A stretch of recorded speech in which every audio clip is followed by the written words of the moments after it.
ครับถวายความเคารพครูบาอาจารย์พระมหาเถระเพื่อนสหธรรมิกทุกรูปครับก็เจริญพรศรัทธาญาติโยมทุกคนทุกท่านได้มาปะกันเหมือนเช่นเคยนะวันพุธที่31ธันวาคม2568ก็ถือว่าวันนี้เป็นวันสุดท้ายของปี2568นะแล้วก็พรุ่งนี้ก็เป็นวันปีใหม่2569ก็อย่างที่ได้อู้กันอยู่เสมอนะว่าเป็นสมมุติบัญญัติสถานะสมมติว่าเป็นปีใหม่ปีเก่าจริงๆแล้วเนี่ยมันมีถึงเก่าถึงใหม่ตลอดทุกวันทุกนาทีทุกวินาทีตามสัจธรรมที่มันเกิดขึ้นเป็นปกตินะก็ในเบื้องต้นเนาะสถานาจะได้ยินจากครูบาอาจารย์หลายรูปหลายตนแล้วกันว่าวันนี้นะเป็นวันสุดท้ายเนาะของการออกอากาศในส่วนของสถานีวิทยุเก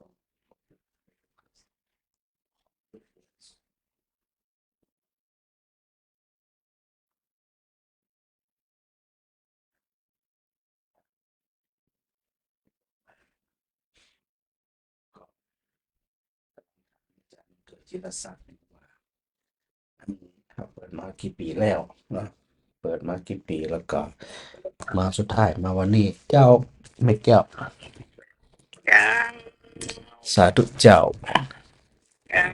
สวัสดีปีใหม่สวัสดีปีใหม่สาธุเหมือนกันกูคูกูคนจะไปเป็นอย่างไปได้ครับก็อันรักษาสุขภาพกันแล้วกันเนาะจ้าเพิ่งเปิดตึงตัวได้จะเป็นอย่างคู่กันอยู่ดีมีโชคเจ้าเหมือนกันเหมือนกันปีก็2 ปีก็ฮะ2 ปีก็ว่ารอยสาวกันนะกะอืม ที่ว่า2 ปียัง100 สาวบอกอืมอยู่กับน้ำสักร้อยสาวกันนะ100 สาวเนาะเจ้ารักษาสุขภาพกายสุขภาพจิตดีอย่างเดียวกันเด้อเจ้าสาธุสาธุเจ้าสาธุเจ้าเจ้าแม่อมรันแม่อมรันแม่อมรันฮัลโหลเจ้านมัสการเจ้า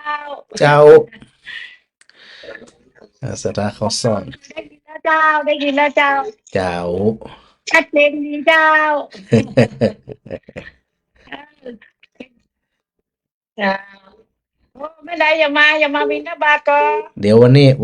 อันจะได้บอกอันสายบิณฑบาตเจ้าวันนี้นะเจ้าเจ้าเจ้าว่าจะไปไหนผ่องไปบ้านไหนผ่องดีนะเจ้าเดี๋ยวพระอาจารย์จะแจ้งวันนี้จะได้เตรียมตัวไงเตรียมไปเลย เจ้าแน่นอนเจ้าเดี๋ยวจะได้ก็ขอให้มาถึงบ้านข้าวซ้อนให้ได้เนอะเจ้า อืม ไปเลยได้อย่างก่อนน้องอะอย่างก่อนแน่ที่อันเนี้ยคู่ที่อ่ะที่ติดต่อน้องวันมาติดต่อด้วยน้องวันชนะวันชนะมันออกเจ้าไปเจ้าเดี๋ยวอันพระอาจารย์นั้นติดต่อกับแม่เปิ่นอันได้ติดต่อกันอยู่เนาะโอ้ขอบคุณนมัสการเนอะเจ้าเจ้าสาธุสาธุเจ้าขอให้มีสุขภาพแข็งแรง สาธุเจ้าจ้าเจ้า อาจารย์ป่านปอนจะได้ก็ขอให้สมกำปากเนอะเหมือนกันอยู่ดีมีสุขเนอะเจ้าเจ้าสาธุเจ้าเจ้าแม่มาลีกราบนมัสการเจ้าท่านพระครูเจ้าสวัสดีส่งท้ายปีเก่าปีเหมือนกัน68นะเจ้าเจ้าเหมือนกันกูคู่กูคน เสียงคลื่นขนาดนักในหมู่บ้านของโยมแม่เนี่ยโอ้ธรรมดา มันเป็นวันที่มนุษย์สมมุติกันขึ้นมาเจ้าแม่นน่ะสรุปแล้วหาเรื่องกินเรื่องแอวกันนั่นน่ะ เออ เออเพิ่นว่าหาเงินมาอันนี้อืมทั้งปี อืมเขาม่วนกันไหมเนาะก็แสดงว่าถึงปีนี่หมดเลยอีกโอ้เขาอืมก็ถามโยมแม่ว่าไปไกลย่ามาเมิดไหนป้อย่างก่อนนี่หมดถึงวันอ่ะพระอาจารย์ว่าหมดกันถึงวันม่วนกันถึงวันน่ะอืมบ่หันสู่ย่างแล้วสักวันได้กินเหล้าแล้ววันนี้เดี๋ยวเอามาแฮมนี่เนาะโยมแม่นแม่ว่าแม่นแม่นก็ว่ากันไปตามนั้นตามวิธีไปวิธีมันเนาะเอาวิวิธีธีเขาก็ไว้สวดมนต์ไหว้พระอย่างเดียวนั่นน่ะมันเนาะทานไปบ่คนปบกันแล้วไปเนาะ เจ้าตัวให้ตัวมันนะกะเนาะประมาณแต่เจ้าได้นำคำสอนของพระพุทธองค์ลึกซึ้งมากค่ะไปอืมบอกทำบุญมาเยอะแล้วทำบุญมาเยอะแล้วก็ยังเหมือนกับกินข้าวมาเยอะแล้วนั่นกะหยุดกินไม่ได้อย่างอ่ะวันหนึ่งย่างสามขาบนี่ย่างเอขาบเดียวอย่างสามแม่นอาบน้ำก็อาบมาเยอะแล้วหยุดอาบนี่เจ็ดกาไปชีวิตมันเนาะชีวิตไปชีวิตมันแต่ เจ้าแบบจะได้กะบุญรักษาเนอะเจ้าของพระครูจะนั้นมีบุญบารมีสืบสอนพระพุทธศาสนาสืบไปเอาคำสอนของพุทธองค์มาฝากโยมแม่ถึงวันเลยเนอะได้เลยเจ้าสาธุเนอะสาธุเจ้าสาธุเจ้าก่อนตามมันเงื่อนไขของกสทชเนาะเป็นอนุญาตให้ใจายสถานีวิทยุโดยเฉพาะวิทยุสงนครลำปาง106.5เมกะเฮิรตซ์นี่นะวันนี้31ธันวาคมนี่ถือว่าเป็นวันสุดท้ายที่เปิดอนุญาตให้ถ่ายทอดผ่านสถานีวิทยุ106.5เมกะเฮิรตซ์ซึ่งใน106.5เมกะเฮิรตซ์เนาะอันเป็นส่วนของวิทยุสงนครลำปางนั่นก็ถือว่าปิดตัวลงไป แล้วก็จะเป็นคลื่นของวัดบรรพตสถิตซึ่งบรรพตสถิตเองเนี่ยก็อันดังกำลังดำเนินการเรื่องในการที่จะออกอากาศอยู่นะวันก่อนได้ถามอาจารย์มหานพดลปนว่ายังบ่พร้อมเตือก็แสดงว่าตั้งแต่วันพรุ่งนี้เป็นต้นไปเนาะก็บ่คงบ่ได้ออกมาทางสถานีวิทยุ106.5เมกะเฮิรตซ์เหมือนเช่นเคยนะอย่างที่อูตะกี้ว่าพระเดชพระคุณหลวงปู่พระรัตนลังการเปิ่นได้ก่อตั้งสถานีวิทยุนี้มาหัวกี่ปีเนาะสถาคันใดที่ฟังมามันเมิน โดยเริ่มแรกเนี่ยมาตั้งแต่ปีไหน ส่วนของจากพระครูเองเนี่ยน่าจะ4 ปี5 ปีก็สถากี่ปีละก็จำของตัวเองไม่ได้เหมือนกันนะที่ได้ออกอากาศได้มาปะมาพบกับสถาญาติโยมทั้งหลายนี่นะ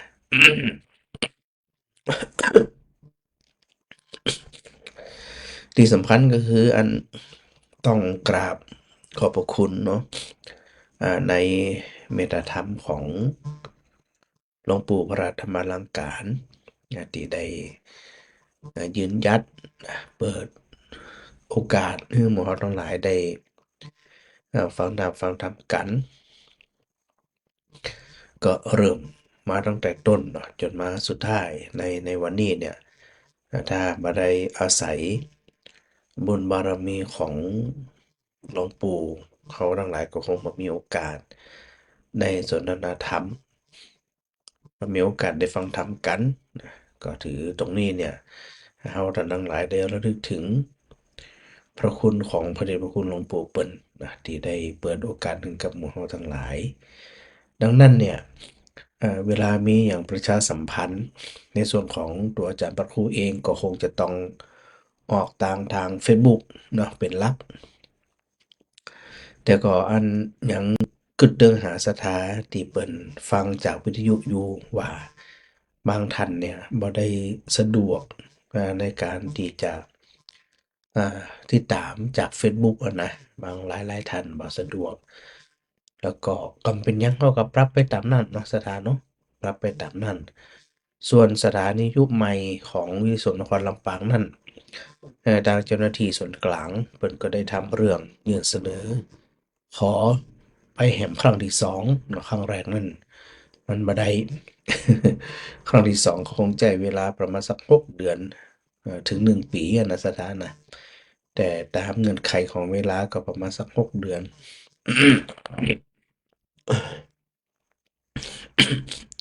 ถ้ามันใดมาจะใดเดี๋ยวค่อยว่ากันนะสถานเนาะอันประกาศมันไปตามนั้นนะที่อันสำคัญเนาะสถานเนาะวิศวกนครลำปางจะได้มีโครงการเข้ากำหรือว่าปฏิบัติวิปัสสนากรรมฐานนะโดยเริ่มตั้งแต่วันที่12ถึงวันที่21มกราคมนี้ที่วิศวกนครลำปางพระนิสิตก็ราวๆสัก100ปลายตีไป99ก็แล้วกันนะสถานนะโดยอันมีสายบิณฑบาตดังต่อไปนี้ สถาฟังเนอร์วันพุธเราบัได้ฟังแน่นอนนะยกเว้นว่าฟังจาก Facebook เท่านั้นนะสถานีวิทยุก็คงบ่ได้ออกอากาศแถมแล้วนะวันที่12เป็นวันจันทร์มกราคมนี้เป็นวันเดินธรรมยาตราเป็นวันแรกนะของการเดินก็เริ่มขบวนนะเริ่มเดินธรรมยาตราจากวัดบ้านฟ่อนซึ่งก็ได้ทำหนังสือถึงหลวงพ่อเจ้าวาดรับประธานชุมชนแล้วก็ลูกศิษย์ลูกหาหลายคนหลายท่าน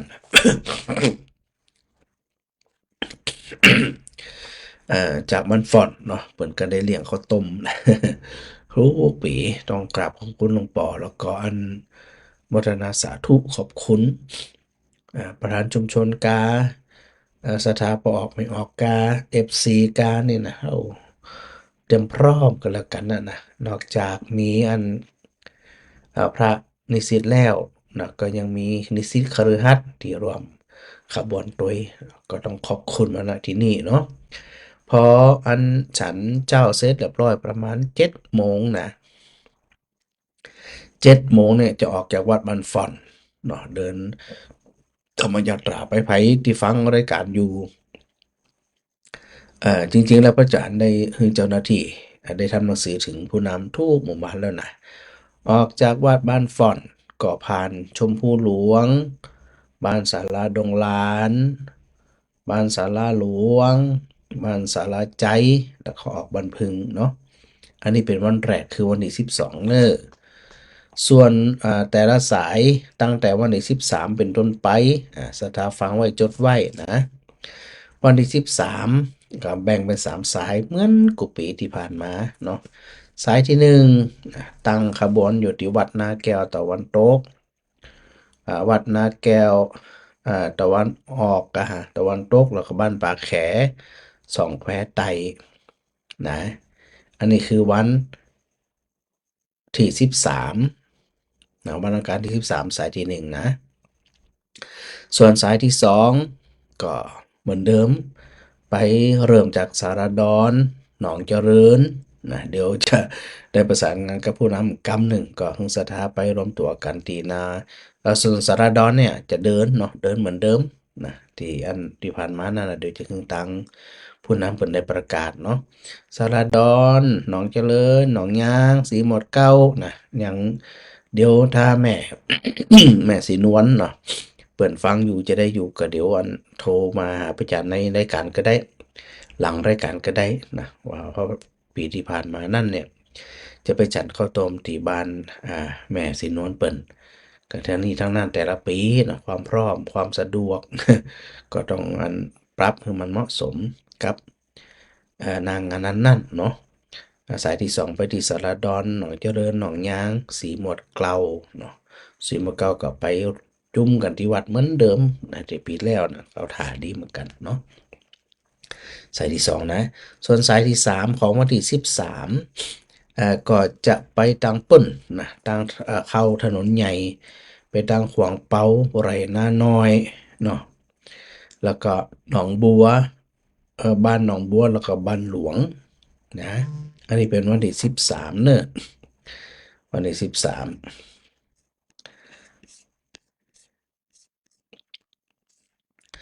ส่วนวันที่14เนี่ยฟังไว้เนอะวันที่14นะ3 สายสายที่1ไปสองแควเหนือแล้วก็บ้านนางแตนสายที่2นี่ไปวัดไปบ้านสันกลางบ้านบ่อแห้วอันนี้ก็จะไปอันฉันเจ้าที่บ้านแม่พิมพ์พรธรรมธิกุลนะอันนี้เพิ่นได้เตรียมไว้เรียบร้อยแล้วนะสถาบันบ่อแห้วรวมกันทำบุญด้วยกันเนอะใส่บาตรก็ดีไปรวมอันบ้านแม่พิมพ์ก็ดีเนาะอันนี้ได้ประสานงานกับเจ้าอาวาสท่านอานนท์ไปเรียบร้อยเดี๋ยวจะมีหนังสือไปถึงผู้นำได้ประกาศการทำกรรมหนึ่งเนอะนะสายที่3ไปตั้งปุ้นตั้งอันหัวฝายเนาะไปตั้งหัวฝายแล้วก็บ้านกล้วยกลางอันพระเจ้านางแตนกล้วยหลวงหอนาฬิกาแล้วก็กล้วยหลวงพัฒนานะอันนี้ก็น่าจะไปฉันเจ้าตีวัดบ้านกล้วยเหมือนเดิมเนาะเพราะได้ประสานงานในเมืองต้นกับหันเจ้าอาวาสไปเรียบร้อยแล้วเดี๋ยวจะมีหนังสือไปแจ้งกำหนึ่งเนอะ อันนี้วันที่14นะส่วนวันที่15 3 สายเหมือนกัน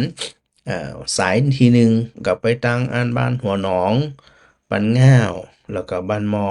วัดนางแหลนะส่วนฉันเจ้าจะได้เนี่ยเดี๋ยวสถาอันฟังแล้วจะได้จะเหมือนปีแล้วก็จะได้กอดแจ้งมาเนาะคือมันมีความพร้อมนะจะได้เตรียมกันสายที่1ของวันที่15ก็คือไปหัวหนองบ้านง่าวบ้านมอแล้วบ้านวัดนางแหลสายที่2ของวันที่15นะก็ไปตั้งปุ้นไปตั้งอันบ้านก็สถานีรถไฟเนาะการสถานีรถไฟกาดเกาเจ้านะนักความเหนือนักความใต้สีบงใจเนี่ยเป่าบันตาอันนี้ปีที่ผ่านมาก็ไปฉันเจ้าบ้านแม่อันสมนบุญนำมานะปีนี้ถ้าจะได้เกาะแจ้งประจันมากำเนิดเนาะ ว่าไปตามนั้นส่วนสายที่3ไปทางบ้านสำเปาแม่กึ้ยนะลำปางกลางตะวันตกนะของวันที่15เดี๋ยวท้ายๆเดี๋ยวประจักษ์ก็จะทวนกำหนึ่งนะวันที่16มกรานะสายที่1ไปตังเปิ้นบ้านต่อหมู่10ถึงบ้านต่อหมู่3นะสายที่2ของวันที่16ก็ไปตีอันตลาดลำไยของแม่สุนดาเปิ้นอันนี้ได้ประสานงานกับแม่มาหลายไว้เนาะป่าไคร่ไตตุงผาตุงตุนเมติวหลายตุงจะได้เดี๋ยวกับประสานการทำกรรมหนึ่งเนาะไปจนถึงปุ่นอันวัดบ้านนาแก้วตุง6ปุ่นก็ว่าการทำกรรมหนึ่งเนาะจะปรับจะได้เนาะ สายที่3ไปทางโปงแสนตอง ใส่บาตรกันที่วัดโปงแสนตองวัดศรีกั้มแล้วก็วัดบ้านวังเข่งบ้านเหมาะสมนะอันนี้นะสายที่3ของวันที่16เนอะวันที่17นะสายที่1ก็ไปทางบรรจัว บ้านอุ้มหลองวัดบรรจัววัดบ้านอุ้มหลอง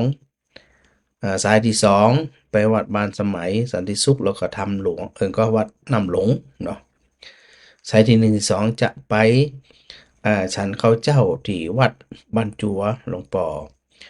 เจ้าคณะอำเภอศพปราบเปิ่นจะเป็นเจ้าภาพนะ2 สายนี้จะไปบนส่วนสายที่3ของวันที่17ก็ไปทางชุมชนสนามบินพระบาทหนองหมูแล้วก็หนองปล้องบุญเกิดนะเดี๋ยวฉันก็จะได้ว่ากันทำกรรมหนึ่งเนอะ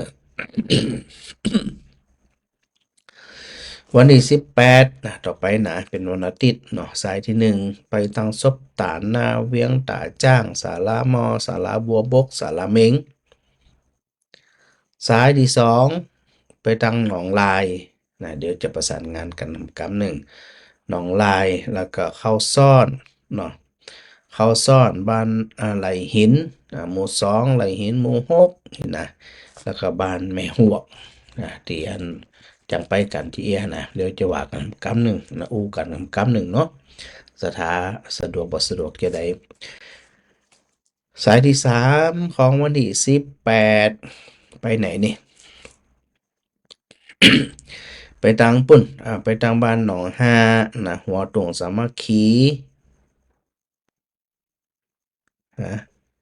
หัวตวงสามัคคีสันปะตึงตวงหัวจ้างหนองงัวเทาหนองหัวงอกแล้วก็ป่าแรวนะวันสายที่3ของวันที่18เดี๋ยวประจันย่ำกำเนิดวันที่19เป็นวันจันทร์สายที่1ไปทางวังเป้าแล้วก็มาถึงบ้านศาสตร์แล้วบ้านป่าจ้ำนะสายที่1ของวันที่19เนอะสายที่2ของวันที่19อันนี้ก็เริ่มที่ Power Mart นะกาดปันจำบ้านจุดตุ่งบ้านจุดหลวงเนาะเดี๋ยวจะฉันเข้าจะได้เดี๋ยวประสานงานกับสถากับนั่นกำนั่น ปีแล้วฉันเขาเจ้าปีแล้วปีซื้อเนาะไปสันเขาเจ้าที่วัดนางเหลียวนางแงะนะหลวงพ่อเจ้าคณะตำบลประกาศดูแลสถาปนโรงพยาบาลก็ดูแลดีเนาะสถาญาติโยมก็เต็มวัดเลย มาใส่บาตรกันที่ในวัดสาธุตัวเองสายที่3ของวันที่19นะก็ไปทางบ้านร่องเนาะบ้านร่องแล้วก็บ้านกลางตุงหลอดใต้สะพานก็ไปบ้านกาดเมฆแล้วไปแพะดอนตันนะสายที่3ส่วนวันที่20ซึ่งเป็นวันสุดท้ายของการเดินบิณฑบาตสายที่1มาทางมาทางบ้านมอบ้านวังมอนะแล้วก็อันเดินไปตามปกติแล้วก็ปีที่แล้ว2 ปีละมาฉันเจ้าที่อันบ้านยมแอวเนาะปีนี้ก็ยังบ่ได้อุ่นกำเตือนนะ การนักเปิ่นกันนักถั่วกันนักเนาะอาจจะได้ก็ว่ากันกำหนึ่งเนอะหาฟังแล้วก็สามารถที่จะติดต่อพระอาจารย์ได้พร้อมจะได้บ่พร้อมจะได้ว่ากัน เป็นไปตามเหตุตามปัจจัยเนอะวันที่20ของสายที่2ก็ไปทางวัดสันหลวงอ่าสันมุนเรืองกาดโปง กาดโปงปากกล้วยแล้วก็ไปฉันเจ้าตีเพ็ญศรีสังฆพันธ์นะก็คือบ้านอันยมเป็นศรีนะแม่แก้วมันก็จะได้ไปรวมกันที่หันนะอันนี้สายที่2ของมณีสาวและสายที่3ก็ไปตังหมู่บ้านธนวันหมู่บ้านศรีพูนทรัพย์แล้วก็หมู่บ้านสันติภาพอยู่ใกล้ๆเนี่ยแถวพระบาทแถวใกล้กับวัดวันพุทธสถิตเนาะอันนี้พระอาจารย์ขอทวนแถมกำหนึ่งเนอะทวนแถมกำหนึ่งก็ถือโอกาสตรงนี้ใจเป็นประโยชน์นะวันไหนๆก็วันสุดท้ายละเป็นประโยชน์ในการประชาสัมพันธ์งานบุญเนาะโดยเฉพาะบุญของวัดของวินัยสงฆ์นครลำปางนะสถานนะเป็นการระลึกถึงพระคุณของพระเดชพระคุณหลวงปู่พระธรรมาลังการโดยเนาะที่ได้อันเสียสละแรงกายแรงใจแรงทรัพย์แรงสติปัญญาทุกอย่างในการที่จะให้ลูกหลานตันเต้าตลอดถึงศรัทธาญาติโยมเนี่ยมีโอกาสอันดีงามนะที่ได้สัมผัสกับวิสุทธินครลำปางสัมผัสกับคำสอนต่างๆโดยผ่านสถานีวิทยุ106.5 เมกะเฮิรตซ์อย่างที่ว่าแล้วเนาะขอทวนคำหนึ่งเนอะ วันที่12นะเดินธรรมยตราทุกรูปนะทุกรูปนะไปเดินด้วยกันหมดเริ่มจากวัดบ้านฟอนนะสถาบันฟอนปัญจเรียกข้าวต้มไปถึง6 โมงนะพอถึง7 โมงเศษเนี่ยก็จะเดินธรรมยตราเหมือนกับปีที่ผ่านมาเนาะจากออกจากวัดบ้านฟอนก็เลี้ยวซ้ายนะไปทางชมพูหลวงศาลาดงลานศาลาหลวงศาลาใจแล้วก็ทะลุมาตีใกล้ๆกับโรงพยาบาลก็ขาอันนี้เป็นสายหนึ่งดูเจ้าก็ตีไปประมาณสัก100 กว่าตนเนาะสถานเนาะส่วนวันอื่นๆเนี่ยสายหนึ่งก็ไปประมาณสัก30โดยประมาณนะอาจจะมีบวกมีลบตีไปสัก30ในแต่ละสายนะสถานเนอะ เพื่อสถาเปิ่นจะได้อันเตรียมอันอย่างไหวแล้ว สายที่1นะสายที่1ไปไหนวันที่13สายแรกนาแก้วตะวันตกปากแขสองแพไตอาจจะเร็วไว้หน่อยนึงสายที่2ไปดังสารดอนหนองเจริญหนองยางสีหมดเก่านะ สายที่3ของวันที่13นะจำมันเข้าไปตังอันอ่าเข้าถนนใหญ่เนาะปากตางบ้านฝองเปาไร่นาน้อยเนาะแล้วก็หนองบัวบ้านหลวงนะอันนี้วันที่13วันที่14สายแรกสายที่1ไปส่องแควเหนือนางแตนสายที่2บ้านสันกลางบ้านบ่อแห้วสายที่3บ้านหัวฝายอันก็กล้วยหลวงกล้วยกลางเป็นนางพระเจ้านางแตนแล้วก็ไปทางกล้วยหลวงเนาะพดหลวงอันพัฒนาพุ่นนะอันนี้ของวันที่14วันที่15เนี่ยไปบ้านหัวหนองปันง่าวบ้านมอนางแหลนะวันที่15สายที่2ของ15ไปทางอันกาดเกาเจ้าเนาะนครเหนือนครใต้สีปงใจเนี่ยเป้าแล้วก็บ้านตานะสายที่3ของวันที่15ก็ไปทางอันบ้านสำเภาบ้านแม่กึ๋ยแล้วก็ลำปางกลางตะวันตกนะวันที่16เราที่นี่16สายที่1ไปทางบ้านต่อหมู่10ถึงหมู่3สายที่2ไปทางเปิ้นอากาศอันลำไยของแม่สุนดาเปิ้นนะปลาไข่ไตตรงผาตรงต้นแม่ติ้วหลายตรงว่าแกพบไปปุ่นนะแล้วก็สายที่3บางปนแสนตองบ้านสีกั้มบ้านน้องเคว้งแล้วก็บ้านหมอสมของวันที่16เนอะส่วนวันที่17สายที่1ไปตังปุ่นนะวัดบันจูวะวัดบ้านอุ้มร้องนะโดยปกติเปิ่นจะมาใส่บาตรกันที่วัดก็ง่ายเร็วขึ้นเนาะ แล้วสายที่2ก็ไปทางวัดบ้านสมัยสันติสุขแล้วก็วัดนำหลงนะสายที่1สายที่2ไปศพปราบฉันเจ้าที่วัดบันจัวส่วนสายที่3นะมาที่ชุมชนสนามบินพระบาทหนองหมูบ้านหนองปลองบ้านมุนเกิดนี่นะอันนี้วันที่17นะส่วนวันที่18เนาะ18สายที่1นะวันที่18สายที่1ก็ไปทางศพตานาเวียงตาจ้างศาลามอศาลาบัวบกแล้วก็ศาลาเหม็งวันที่18ของสายที่2มาตังหนองลายหนองเขาซ่อนไหลหินหมู่2หมู่6แล้วก็พดไปด้านบ้านอันไม่หวกเนอวันที่3ก็ วันสายที่3ของวันที่18 ซึ่งเป็นวันติดสายที่3ก็จะไปตังอันหนองห้าหัวตรงสามัคคีสันปะตึงตรงหัวจ้างหนองงัวเทานะหนองหัวงอกแล้วก็ป่าแล้วนะเดี๋ยวก็ค่อยไปเรียงลำดับกันกัน แล้วก็อัน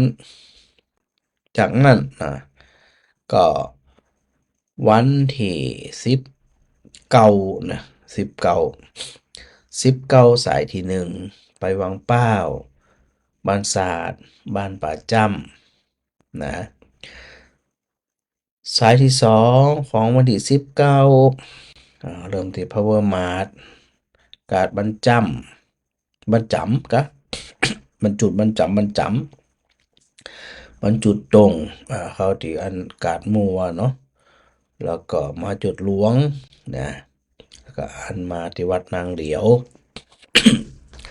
สายที่3ของวันที่19นะก็ไปที่ไหนไปที่อันวัดบ้านร่องเนาะบ้านกลางตุงกาดเมฆแล้วก็แพะดอนตันอันนี้ก็ถือว่าเป็นสายที่3ของวันที่19วันที่20วันสุดท้ายนะ วันที่3วันสุดท้ายสายที่1มาดังบ้านหมอกาดบ้านหมอเนาะเราไปสิ้นสุดที่บ้านยมแอวนะสายที่2ก็ไปตังปุ่นอ่ะสันหลวงสันบุญเรืองกาดโปงนะป่าตันมันกล้วยนะแล้วก็ไปชันเจ้าที่อันบ้านยมเป็นศรีและสายที่3ก็ไปหมู่บ้านธนวันหมู่บ้านศรีพูนทรัพย์แล้วก็หมู่บ้านสันติภาพเนื้อสถานเนอะอันนี้ ได้แจ้งในเบื้องต้นตะกี้ถามอาจารย์ดรจิรศักดิ์ปลัมซึ่งในฐานะเป็นผู้อำนวยการสถานีวิทยุ106.5 เมกะเฮิรตซ์สถานีเพื่อการศึกษาเป็นการบริการสาธารณะของวิทยุนครลำปางเปิดมาเริ่มตั้งแต่2554มาถึง68นะตีเป็นลบกลมๆก็คือ14ปี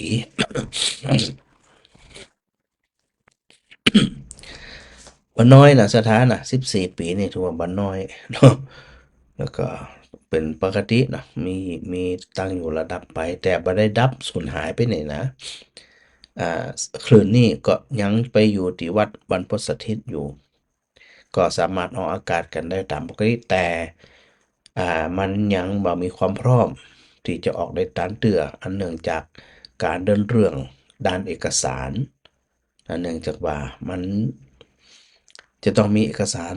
ที่ปะทะเลยหลายสิ่งหลายอย่างต้องรับอนุญาต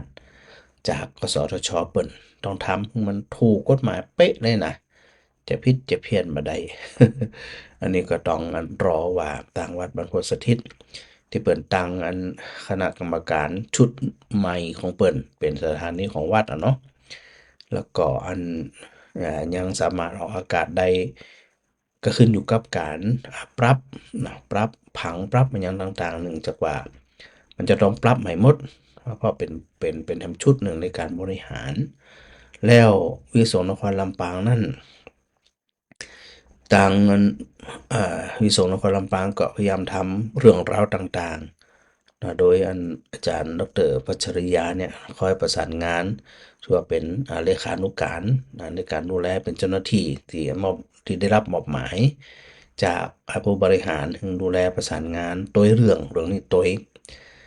ส่วนพระอาจารย์พระครูเองก็บ่ได้นิ่งนอนใจพยายามที่จะได้ประสานงานทุกส่วนเหมือนกันเนาะแล้วก็อย่างที่ล่าสุดนะที่ได้ข้อมูลมาก็คือ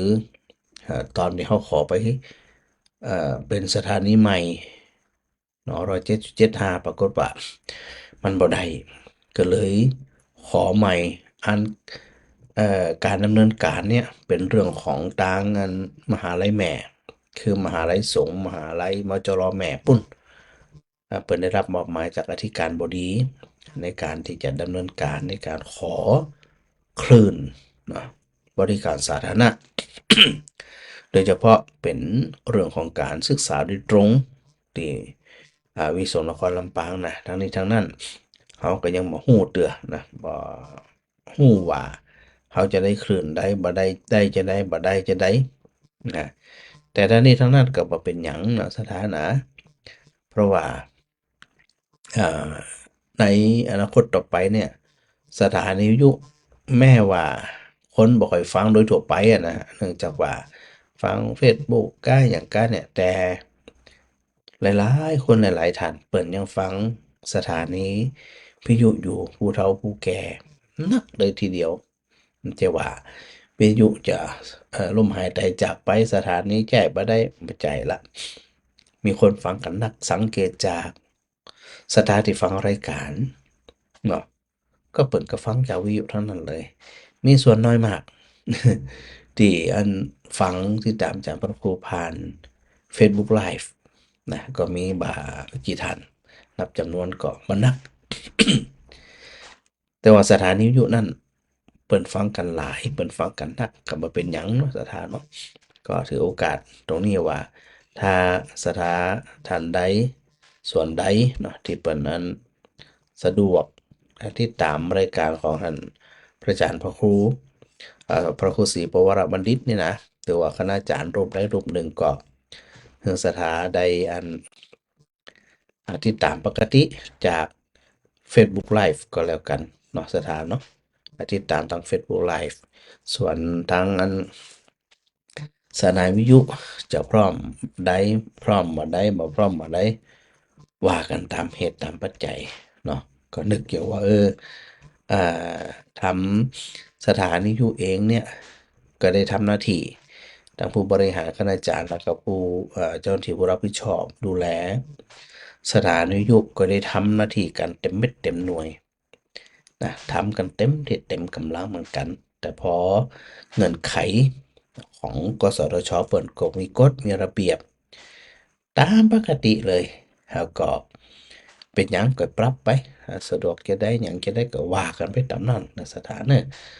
ถ้าจะได้ก็เดี๋ยววันไปว่ากันกำหนึ่ง ถ้าได้ข่าวสารข้อมูลอะไรอย่างจะได้ค่อยว่ากันเนาะเจ้าฮัลโหลเจ้า โอ้มึงไปอย่างนี้จังเหรอ ฮะ มึงไปอย่างนี้จังเหรอ อ๋อไปหิงของงอดเนี่ย เคยถามพระอาจารย์มาได้เดี๋ยวเขาไปจะได้ไปป้ากันนะ เจ้า ทุกคนอย่างมานั่นพ่อหลานสาวไปโรงเรียนบุญมัน ฮะ มาได้แปลงให้เขา ไหน ปกตินี่นะเต็มบ้านนี่เขาย่างเขามาได้ อ๋อที่ Facebook นะกะ เจ้า อ๋อ บ้านเขานี่เขาย่างมาได้มันตัวน้องเดียวมันโห เป็นหยัง มัน เดี๋ยว รหัสเนี่ย เดี๋ยวน้องมามันเลยเนี่ยขึ้นได้ ลากมันขึ้นตะวาอีแม่ผันแม่ขาถามพระอาจารย์มันจะดีกับไอ้แม่ก็ว่าจะได้ ดีหมดละ เช่นอีแม่ว่าแม่ว่าแม่จะเนี่ยอย่างกับบ้านซ่อไม่ถูน้ำถูเปื้อนน่ะ อืม ไอ้แม่เข้าบ้านมา มันมีมาอย่างเพื่อนอย่างกันนะเต็มเพื่อนบ้านนะแล้วกับมีพอมีกุมารมีอย่างโห อืม จัดหลายอ่ะเต็มน่ะ แล้วก็อีแม่กับไปนั่งตัวเปิ้นนั่งพดสวายโอ้วันนี้นั่งพดสวายได้แล้วหัวเข่าหายแล้วเฮ้ยอีน้อง อืม ว่าจะอีนะ แล้วหายแล้วกะ ฮะ หายแล้วอีหัวเขา หายมาหายน้ำผ่านมาได้มันหายไปนั่งด้วยปืนนี่นะ อืม พอมันเป็นกุมารทั้งนั่งอยู่หันนี่เนาะมันมาอย่างกันนี่เนาะ เดี๋ยวขึ้นอย่างไรทำบุญใส่บาตรอย่างเดียว เนาะ เจ้าทำบุญอุทิศส่วนกุศลไม่เหีย แม่ว่าเอาขึ้นแต่ว่าพระอาจารย์ก็บอก แม่ก็สนใจแล้วก็นี่เรียมกรรมวันนั้นอีแม่ไปห้องพระปุ้นอีแม่นั่งกินข้าวแต่กันในห้องพระมันไปมีไม่อย่างเนาะแล้วมีมดอย่างมดแดงเนี่ยแล้วมันแบบใจมดแดงน่ะ มันห่างมันอย่างมดแดงเนี่ย แล้วก็อีแม่นั้นมันนั่นเปิ้นว่ามดไตแขนนั่นนะอย่าปัดเฮ้ยนะเปิ้นว่านะ อืมอืมอื อี ม แม่ก็ว่าไปเนี่ยไอ้น่ะเตี่ยบ้านผู้บ่รู้ของเฮามาบ่าโหอีเนาะแล้วเปิ้นก็พอด้วยเปิ้นว่า มันหายไปเห็นแล้วอีน่ะเปิ้นว่านะ อืม มัน ครับ หาย เป็นหยัง บางทีเอาไปใส่ใจหนักอย่างหนักมันก็ มันเงื่อนไขมันหลายเนาะปรับไปตามนั้น แล้วมาบ้านไหนมากินข้าวบ้าน อืม มานั่งกินข้าวบ้านตะวานนี่ เจ้า หมดตัวนั่นน่ะ มาจิมบอกไปมาอย่างมันนี่กะ ก็ได้ไอ้แม่บ่ามากินข้าวกันกาย น่ะกำเดียวนึกไอ้แม่นึกไอ้แม่ใครตามทำไอ้แม่คนเดียวแม่ไม่ใจแต่ตามทำเมื่อไหร่นี่แหละ ตานเลยแหม่ตานเลย แหละ คิดใจได้อย่างก็ทำได้เลย น่ะเราไปสื่อทำหนึ่งมันทั้งชัดปุดก่อนน่ะ เป็นอย่างกับพุทธาสามวัดนะ กูจะวัดได้แหละ พุทธาวัดเอากับใกล้นั่นกะ กูจะวัดได้แหละ เจ้าไปซื้ออย่างนักล่ เนาะ ำเจ้า แต่เดี๋ยวว่าเขากูเจ้าของเปิดมันของเก่าเปิดมันบัด เกี่ยว ไม่ใช่ พุทธามากับเป็นของใหม่อ่ะเจ้า อ๋อตามถึงเวลาเนาะ เจ้าเป็นของใหม่เน้อทำตามนั้นนะแม่เน้อ เจ้าใส่แม่ใครถามจะอีบัดได้ เจ้าทำได้เลย ใจแม่ เจ้าสาธุสาธุ ดูสาธุเจ้า เจ้าแม่มาอะไร เจ้า วิทยุกับเปิดดังลำไปเนี่ยมันได้ยินทีเนาะ ก็ต่อ ก็ลำไยวันที่อย่างก็เจ้า เดี๋ยวเนอะอาจารย์บอกค เจ้า ำกัดก็ลำใหญ่วันที่อย่างฮะ ลำไยมันแม่สุดได้แล้ววันที่อย่างแม่ก็มาได้ยินกับเปิดดังทำไป เดี๋ยวเนอะกำลังพออยู่ จำบ่ได้ก็ต้องพอปกระตื่นมาเดี๋ยวนี้นะวันที่16แหมเป็นวันศุกร์16 มกรานี่แหละเจ้าแหละ เจ้า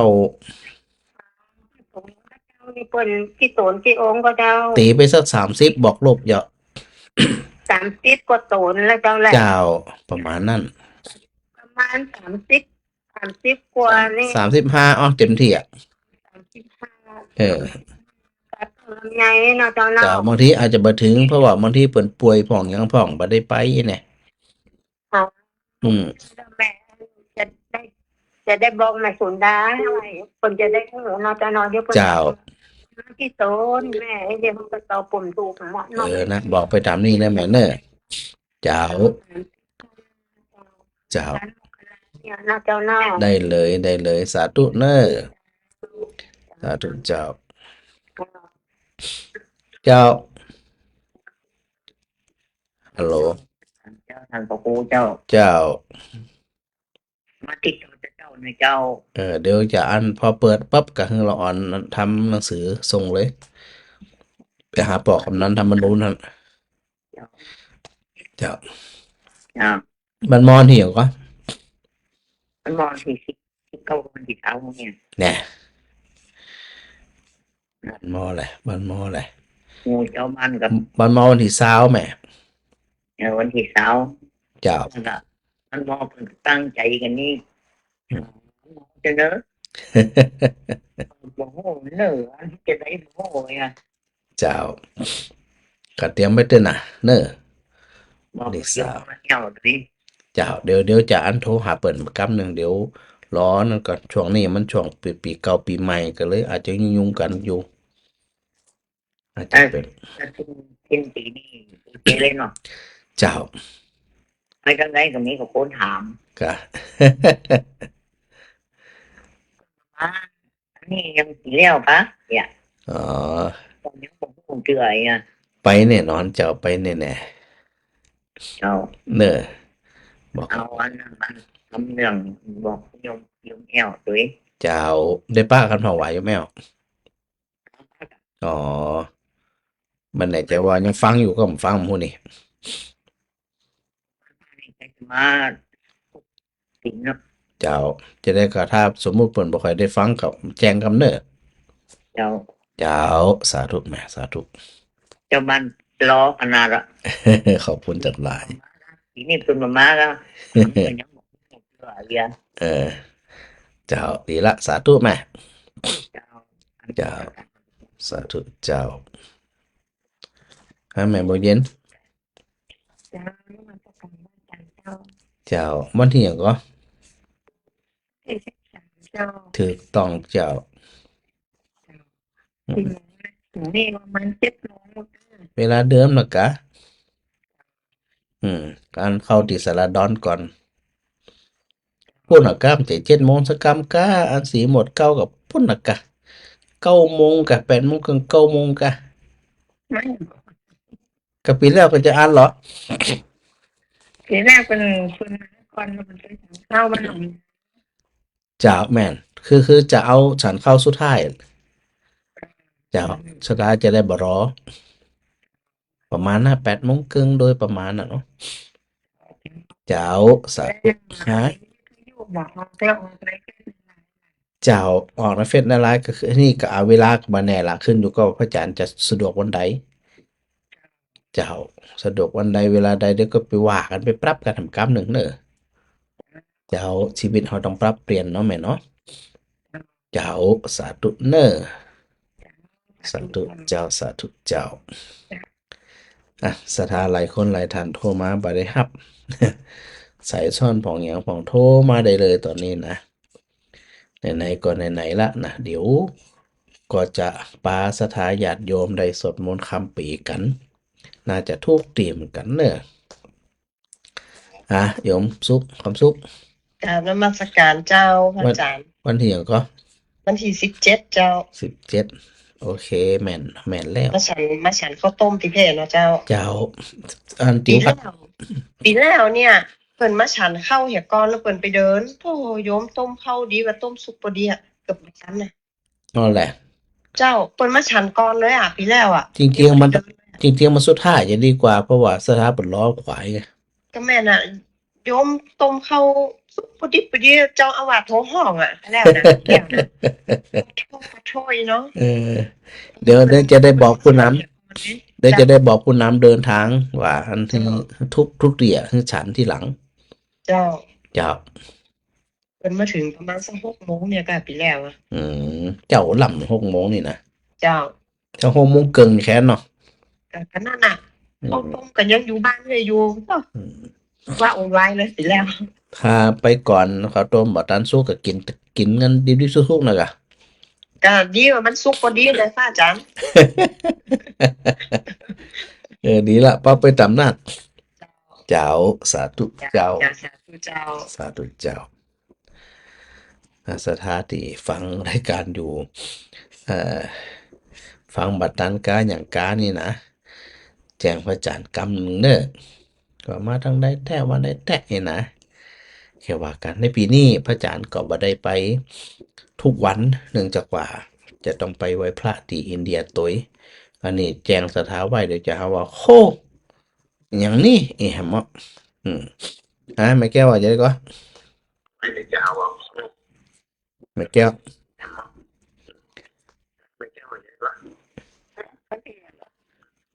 นั่นตาย เดี๋ยวส่งของก่อนวันที่สาวแหมวันที่สาว กันที่สาม เจ้าสับถ่ายเลยจะได้มีเวลาเตรียมตัวนัก ถึงหนึ่งรอบสองนะ ฮะ รอบสองรอบ สายที่2 ที่สองนะ เจ้า เป็นว่าสายตัวมันบอก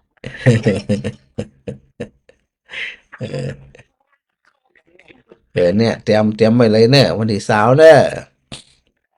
ต้องกลัวเยี่ยมเลยเรียบร้อย เจ้าเอกสารสุดท้ายถูกต้องควรเป็นสุดท้ายเพราะว่าไอ้ดูสถานบหลายตีมันรออยู่ ปีนะ เจ้า คุยกับไหวครับ แม่นและเจ้า เดี๋ยวทั้งนี้ทั้งนั้นเดี๋ยวพระอาจารย์พระครูจะทำหนังสือถึงเงินผู้นำทุกบ้านจึงเป็นได้ประชาสัมพันธ์เนอะเจ้าสาธุ เป็นผู้นำเป็นผู้นำวันนั้นไม่ได้บอกเลยค่ะสูงขนาดนั้น เจ้าสาธุแม่สาธุเจ้าสาธุเจ้าฮะแม่โอลีมาลองทีอย่างก็ วันที่19เจ้า แต่แม่นแปลนแล้วเป๊ะเลย จดเลยกับเจ้า จดเลยอีก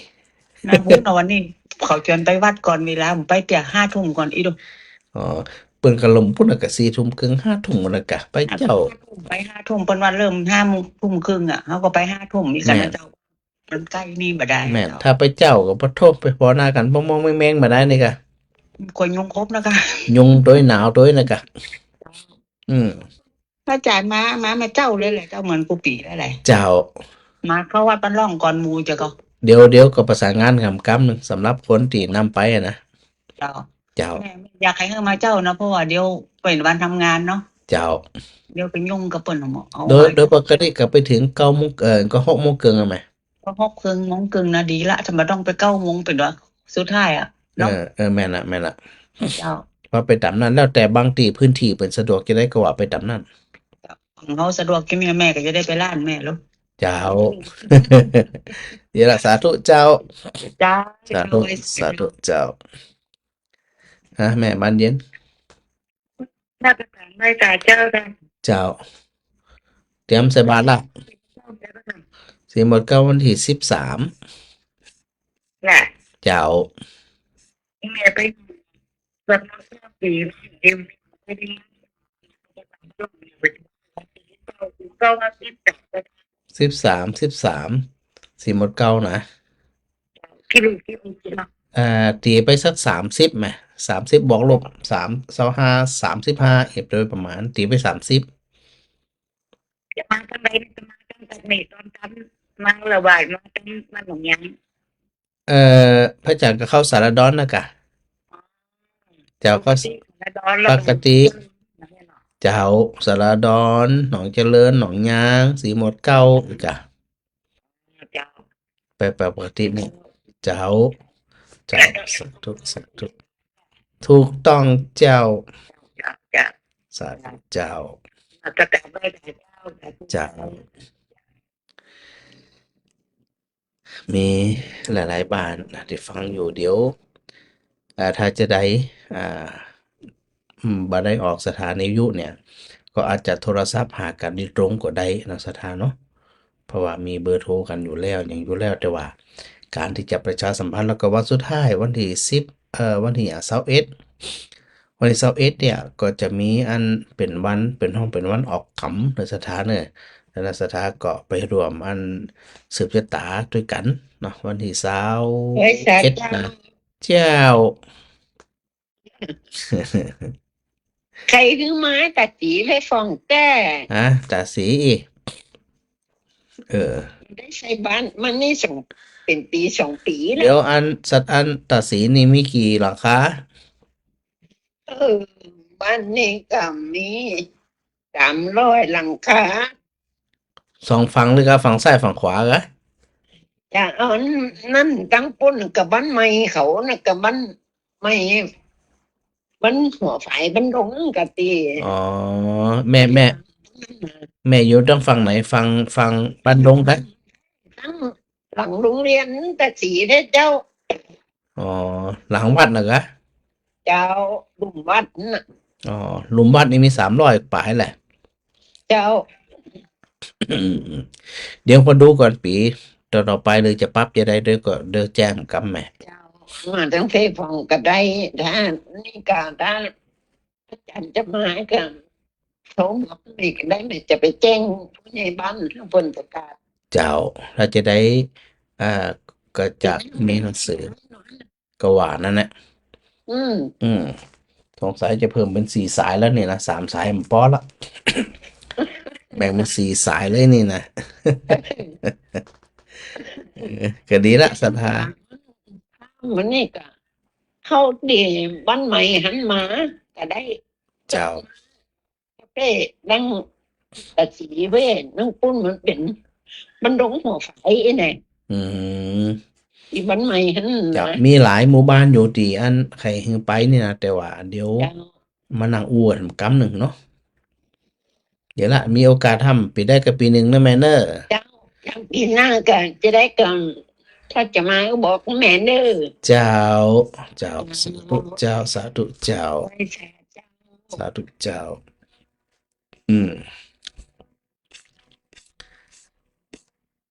ก็ต้องขอโมทนาสาธุนะศรัทธาญาติโยมทุกท่านได้ประจานอัน อย่างหลวงครูทักทายศรัทธาก่อนตะกี้ถึงแม่อย่างนี้แม่เรนูชัยวงศ์นะทักทายมาเนาะแม่มารีนะส่วนมากก็จะอันก็โอ้ยวันปีใหม่กัน แม่สมจิตนะได้ปักกันในนอนนะวันที่12นะแม่สมจิตนะโอนไปแล้วเนอะโอ้เดี๋ยวได้รับรอดสาธุแม่สาธุอันแม่ยาเมืองมาปอเท่าถาเนาะปอเท่าถาสุดใจนะได้รวมทำบุญมาสาธุโดยแม่กับสีขันแก้วนะแม่อุไรกันกองนี่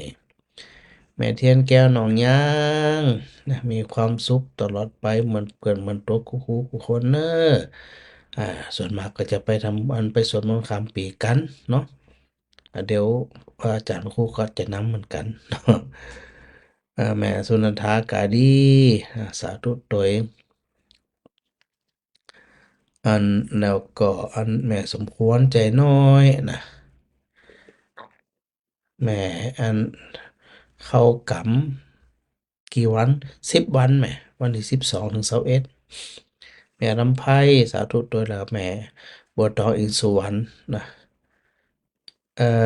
ฟังเงินหลังเนอะสาธุโดยเนาะ แม่พิมพ์ กราบนมัสการเจ้าพระอาจารย์ เจ้า พระอาจารย์ ฮะ กี่กี่ตนได้ก็เจ้า ประมาณ30ไหม ประมาณ30 30บวกลบ5แล้วแล้วคน คนตัวคนตัวก็ประมาณสัก10นี่ก็หา ล่ะอืม นี่ เริ่มแล้วเนาะ เจ้า40 45โดยประมาณอ่ะ เจ้า เจ้า แม่จะได้เตรียมอันอย่างถูก อ่ะ ไหมเจ้า บอกไม่แก้วแล้วกะ แม่แก้วอยู่พะเยาอยู่ เออ เออ แม่แก้วอยู่พะเยาอยู่ เจ้า มาวันที่3นี่ อ๋อ บัดเดี๋ยวนี้หมายความว่ากะพระตุตั้งหลายเจ้า 30เนาะ เจ้า แล้วก็คนตัว ขยม ตีก็ไป40 โดยประมาณ40 45เอาเผื่อไว้ นะ45ล่ะ โดยประมาณแหม เจ้าแม่จะได้เตรียมว่าเพราะมันเป็นโต๊ะเนาะเขาจะได้ เจ้า มันถูก ได้เลยศรัทธาอันบ้านสันกลางเนอะสันนักกลางบ่อแห้วเนอะวันที่13เนอะขอไป14 วันที่14ปากันเนอะ ๆเจ้า เจ้า ล่ะเจ้า สาธุเจ้าแล้วก็ท้ายนี้ก็จะต้องถือโอกาสเนาะกราบขอบพระคุณพระเดชพระคุณหลวงปู่พระรัตธรรมาลังการ ที่ได้บุกเบิกก่อตั้งสถานีวิทยุ106.5 เมกะเฮิรตซ์ของวิทยุสนครลำปางมาจนถึงวันนี้ ซึ่งถือว่าเป็นวันสุดท้ายและขออนุโมทนาสาธุครูบาอาจารย์อุบาสกอุบาสิกาที่เป็นกำลังขับเคลื่อนขับเข็นคือสถานีมาจนถึงทุกวันนี้เนาะโดยเฉพาะท่านอาจารย์ดรจิรศักดิ์ปันลำต้อยผู้อำนวยการสถานีวิทยุ106.5 เมกะเฮิรตซ์ของวิทยุสนครลำปางโดยเนาะที่ได้ประคับประคองแล้วก็ดังเจ้าหน้าที่ว่าจะเป็นส่วนของอาจารย์ดรอันปัจจริยาบอกว่าจะเป็นของน้องสถาพรที่ได้ช่วยดูแลในส่วนของทางเทคนิคอาจารย์มหาอมรนะที่ได้ช่วยดูแลสถานีเครื่องนะโดยเฉพาะเครื่องเสียงต่างๆนั่นนะแล้วก็บุญใดกุศลใดเนาะที่เฮาท่านทั้งหลายพอที่จะมีอยู่ก็ขอบุญกุศลที่เฮาทั้งหลายได้รับโอกาสอันดีงาม จากสถานีวิทยุ106.5 เมกะเฮิรตซ์วิทยุสนครลำปางนี่ขอน้อมถวาย อุทิศส่วนกุศลเป็นกับหลวงปู่ครูบาอาจารย์ทุกรูปทุกคนทุกตนที่ได้มีบทบาทในการดูแลสถานียุเป็นต้นมาเนาะดังนั้นก็คือสถาได้เข้าใจว่าการปรับเปลี่ยนเป็นไปตามกฎระเบียบของกสทช.เปิ้นเนาะก็ว่าปรับไปตามนั้นเอาฟังอย่างมาเอาปรับได้อย่างได้สบายใจอยู่แล้วเนาะสถาเนาะแล้วก็ขอถือโอกาสตรงนี้สถาจะยอมอยู่ดีมีสุขเนาะส่วนหลายท่านที่จะเตรียมตัวไปไหว้พระ